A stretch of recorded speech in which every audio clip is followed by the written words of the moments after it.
રૉની રચના થાય તે પહેલાં જ તેમણે દુનિયાને બતાવી દીધું હતું કે ભારતીય ગુપ્તચર અધિકારી શું કરી શકે છે। 11 એપ્રિલ 1955ની સવારે દક્ષિણ ચીની સમુદ્રના શાંત આકાશમાં અચાનક એક તેજસ્વી જ્યોત દેખાઈ। આંખના પલકારામાં સંપૂર્ણ ચીની પ્રતિનિધિ મંડળને લઈને જતું એર ઇન્ડિયાનું ચાર્ટર્ડ વિમાન કાશ્મીર પ્રિન્સેસમાં વિસ્ફોટ થયો અને નીચે પડવા લાગ્યું। વિમાન દુર્ઘટનાથી વિશ્વભરમાં આરોપોનો દોર શરૂ થયો। ચીને અમેરિકા, તાઇવાન અને હોંગકોંગ પર શંકા વ્યક્ત કરી। ભારતને સીધો દોષી ઠેરવવામાં ન આવ્યો હતો, પરંતુ ચીને ભારતને શંકાસ્પદોની યાદીમાંથી બાકાત રાખ્યું ન હતું। વાતાવરણ અત્યંત તંગ હતું અને કોઈ પણ પરિણામ આંતરરાષ્ટ્રીય સંબંધોમાં તણાવ પેદા કરી શકે તેમ હતું। તે સમયે 37 વર્ષીય ભારતીય ગુપ્તચર અધિકારી રામેશ્વર નાથ કાઓ ઉર્ફે RN કાઓ, જે પાછળથી રૉના સ્થાપક બન્યા હતા, તેઓ સત્યને ઉજાગર કરવા માટે આગળ આવ્યા। તેમણે આ જટિલ આંતરરાષ્ટ્રીય તપાસને કોઈ ટીમ કે કોઈ સમર્થન વગર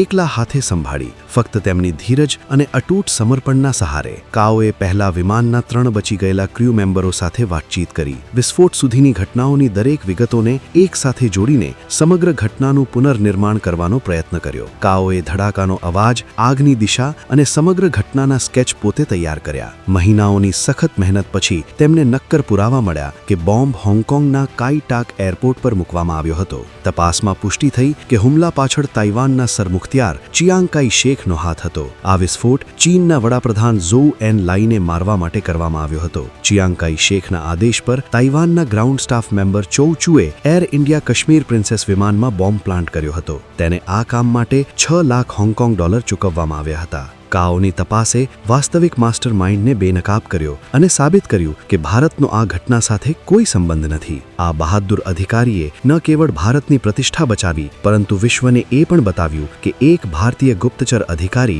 5 દેશોની રાજદ્વારી ગૂંચવણો વચ્ચે સત્ય ઉજાગર કરી શકે છે। આ અધિકારીએ પાછળથી રૉનો પાયો નાખ્યો હતો।